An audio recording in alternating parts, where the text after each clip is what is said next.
লাইলাতুল কদর এমন একটি মহিমান্বিত রাত যা হাজার মাসের ইবাদতের চেয়েও উত্তম। এই রাত চেনার কিছু আলামত হাদিসে উল্লেখ আছে। সাধারণত এই রাতে পরিবেশ খুব শান্ত ও প্রশান্ত থাকে, অতিরিক্ত গরম বা ঠান্ডা অনুভূত হয় না।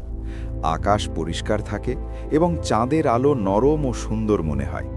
মুমিনের হৃদয়ে অদ্ভুত প্রশান্তি ও ইবাদতের প্রতি আগ্রহ তৈরি হয়।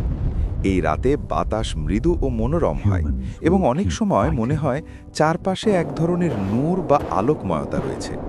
অনেক আলেম বলেন, পরের দিন সূর্য উদয় হয় কোমল আলো নিয়ে, তীব্র রশ্মি থাকে না।